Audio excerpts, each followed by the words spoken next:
I first read a script called Three for the Devil that was written by Chris Haddock, who's a Canadian writer, has won a lot of awards in Canada for TV work that he's done up there, and really loved the script and proceeded to try and make it into a movie, which ultimately became El Cortez.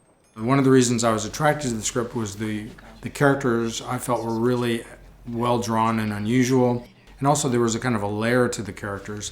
You would be introduced to a character in the screenplay, meet the character, feel like you were getting to know the character, then a twist would come and you'd find out, well, they were slightly different than you realized. By the time you got to the end of the screenplay, the characters had changed 180 degrees from where they had started and were totally different from who you envisioned them to be at the beginning of the script.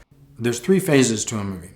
There's the film you set out to make when you have the screenplay, the movie you actually shoot, and then finally the movie that you find in the cutting room.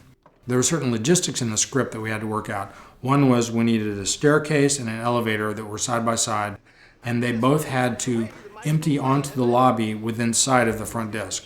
And also you had to have a visibility of being able to see from inside of the hotel out onto the street. It had to have a flat entrance so that popcorn could wheel in and out of the entrance of the hotel easily.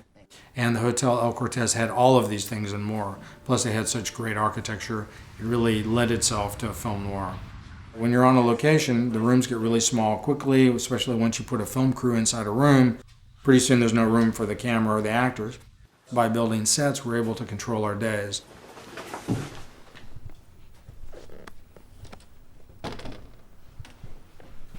What are you looking for? Dope.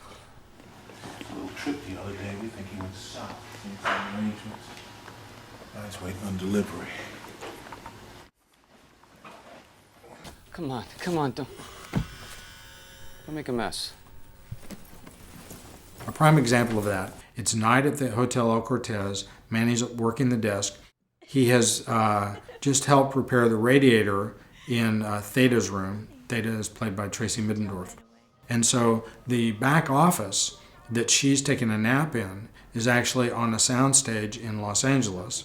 But through very careful storyboarding and rehearsals, we were able to marry those 2 sets together. So it seems like she's actually in the back office watching Popcorn talk to Manny at the front desk, when in fact those two scenes were shot at totally different times, weeks apart. One of the things I really enjoy about the film was working with the actors. I feel like it's very important to rehearse with the actors before you go to shoot the movie. It helps everybody develop their characters, helps work out nuances. You come up with ideas that are fresh. I love to collaborate, so I invited the actors to bring all their ideas to the table. You know, there are no bad ideas, they're just ideas I may not like or maybe I do like. It was really amazing to work with this group of actors because they were very much into the process. For instance, Bruce Weitz came to me at one point with a suggestion. He showed me a point in the script where he said, I'm going to be leaving the set on this scene and I won't come back for another 20 pages. How do I keep the spirit of my character alive when I go off stage?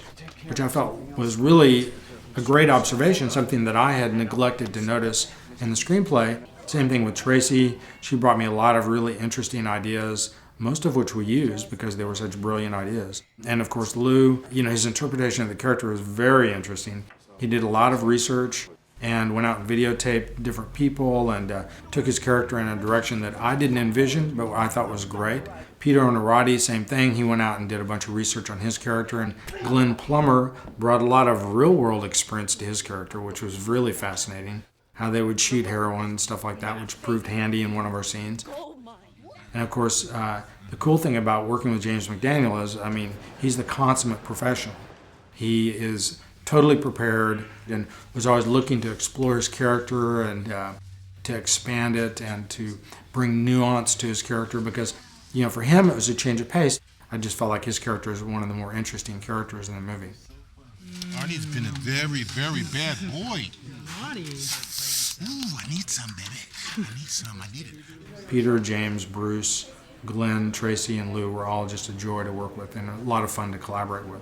And then fly up like you're going toward the El Cortez.